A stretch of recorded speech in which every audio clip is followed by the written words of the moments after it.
Este é Horus. Ele é o deus Sol do Egito de 3000 a.C.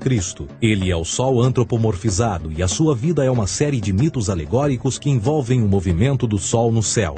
Dos antigos hieróglifos egípcios conheceu-se muito sobre esse Messias solar. Por exemplo, Horus, sendo o Sol, tinha como inimigo o deus Sete, que era a personificação das trevas ou da noite. E metaforicamente falando, todas as manhãs Horus ganhava a batalha contra Sete. E no fim da tarde, Sete conquistava Horus e o enviava para o mundo das trevas.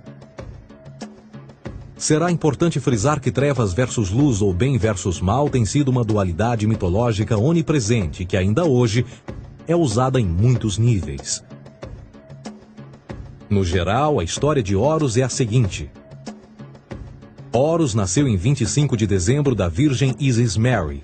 O seu nascimento foi acompanhado por uma estrela no oeste, que por sua vez foi seguida por 3 reis em busca do Salvador recém-nascido. Aos 12 anos era uma criança prodígio nos ensinamentos, e aos 30 anos ele foi batizado por uma figura conhecida por Anup, e assim começou o seu ministério. Horus teve 12 discípulos e viajou com eles, fazendo milagres tais como curar os enfermos e andar sobre as águas. Horus também era conhecido por vários nomes como a Verdade, a Luz, o Filho Adorado de Deus, o Bom Pastor, Cordeiro de Deus, entre muitos outros. Depois de ter sido traído por Tifão, Horus foi crucificado, enterrado por 3 dias e então ressuscitou. Estes atributos de Horus, originais ou não, parecem influenciar várias culturas mundiais e muitos outros deuses encontrados com a mesma estrutura mitológica. Atis da Firígia nasceu da Virgem Nana em 25 de dezembro. Crucificado, foi posto na tumba e 3 dias depois ressuscitou. Krishna, da Índia, nasceu da Virgem Davaki com uma estrela no ocidente assinalando sua chegada, fez milagres juntamente com seus discípulos e após sua morte ressuscita. Dionísio da Grécia nasceu de uma virgem em 25 de dezembro. Foi um professor peregrino que praticou milagres como transformar água em vinho e é referenciado como Rei dos Reis, Filho unigênito de Deus, o início e o fim, entre muitas outras coisas, e após sua morte ressuscitou. Mitra da Pérsia nasceu de uma virgem em 25 de dezembro. Ele teve 12 discípulos e fazia milagres. E após sua morte foi enterrado por 3 dias e então ressuscitou. Ele também foi chamado de a Verdade, a Luz, entre outros. Curiosamente, o dia sagrado de adoração a Mitra era um domingo.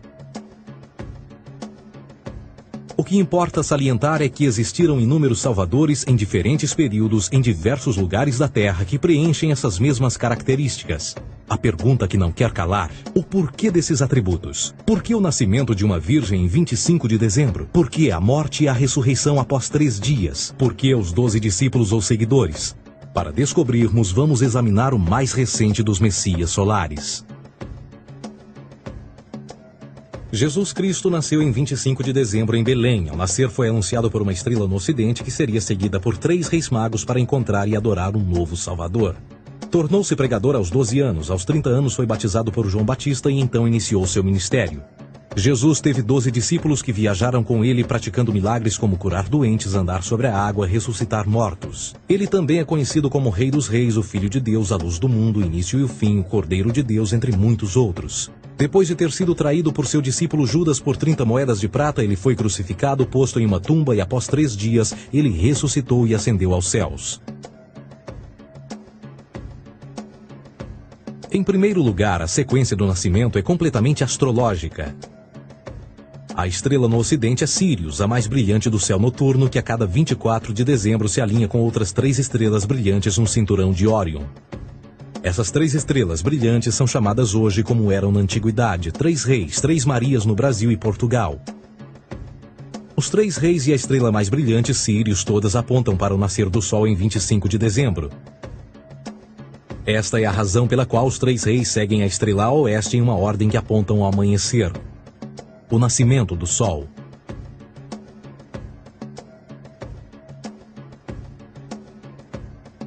A Virgem Maria é a constelação de Virgo, também conhecida como Virgo, a Virgem. Virgo em latim significa virgem. Virgo também é conhecida como a Casa do Pão. E a representação de Virgo é uma virgem segurando um feixe de espigas de trigo. Esta Casa do Pão e o seu símbolo das espigas de trigo representa agosto e setembro, a época das colheitas. Por sua vez, Belém é a tradução ao pé da letra de a Casa do Pão. Belém também é referência à constelação de Virgem, um lugar no céu, não na terra. Existe outro fenômeno muito interessante que ocorre em 25 de dezembro, é o solstício de inverno. Do solstício de verão ao solstício de inverno, os dias se tornam mais curtos e frios. Da perspectiva de quem está no hemisfério norte, o Sol parece se mover para o sul, ficar menor e mais fraco. O encurtamento dos dias e o fim das colheitas conforme se aproxima o solstício de inverno, simbolizando o processo de morte. Era a morte do Sol. Pelo 22º dia de dezembro, o falecimento estava completamente realizado e faz com que atinja seu ponto mais baixo no céu. Aqui algo curioso acontece. O Sol para de se mover por 3 dias. Durante estes 3 dias, o Sol fica pelas redondezas da constelação do Cruzeiro do Sul, ou Alfa Crucis. Depois desse período, em 25 de dezembro, o Sol se move 1 grau, dessa vez para o norte, trazendo perspectiva de dias maiores, mais calor e a primavera. E assim se diz: o Sol morreu na cruz, ficou morto por 3 dias, apenas para ressuscitar ou nascer mais uma vez. Você poderia explicar um pouco mais para a gente como foi essa construção? Sim. Importa primeiro dizer que quando nós falamos de Jesus Cristo, falaremos aqui não com o intuito de ofender as pessoas que são crentes ou de jogar lama, né, sobre esse personagem. Não é esse o nosso objetivo, mas algumas coisas que serão ditas provavelmente soarão ofensivas, soarão inconcebíveis para a maioria das pessoas, porque não só a nossa sociedade brasileira, mas as sociedades ocidentais, 1/3 da humanidade tem Jesus Cristo como o próprio Deus, o identificam com o próprio Criador do universo, uma figura divina. E algumas das coisas que nós falaremos aqui simplesmente desconstroem essa imagem, essa representação. Então, é importante, isso não é novidade para ninguém que estuda teologia, e estou me referindo aos pastores, aos padres, a uma série de pessoas leigas que hoje recorrem à teologia como um campo de conhecimento, que no estudo da personalidade que é Jesus Cristo, nós temos que diferenciar 2 aspectos. Primeiro, o que nós chamamos de o Jesus histórico. O que é o Jesus histórico? É o indivíduo, Jesus de Nazaré, que viveu na Palestina no início da nossa era.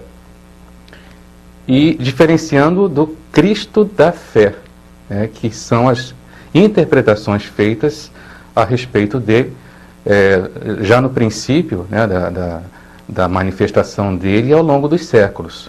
Então, o indivíduo Jesus existiu concretamente, sobre eles temos muito poucas informações. Mas é certo que existiu. É certo que existiu. Certo. Existem, como para todos os personagens da antiguidade, personagens assim chave, podemos lembrar o próprio Sócrates, figuras que não deixaram algo escrito, como Jesus não deixou nada escrito de próprio punho. E em certas épocas existem críticas ou desconfiança de que esses personagens teriam sido criados. Mas existem mínimas, mas evidências assim, suficientes para que não possamos duvidar da existência desse indivíduo concreto.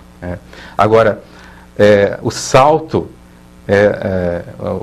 de pensamento, e considerar esse indivíduo como alguém divino, nisso está todo o problema. Então, o Cristo da fé, porque Jesus Cristo não é um nome próprio. Jesus de Nazaré, geralmente os personagens da antiguidade eram conhecidos pelo local de origem, Nazaré, cidade na Palestina. E agora, Jesus Cristo é um título honorífico, Jesus o Salvador, o Jesus o ungido, é uma tradução de uma expressão hebraica, o Messias. Então, Jesus Cristo é aquele que é ungido, ou o Salvador do mundo, alguém divinizado.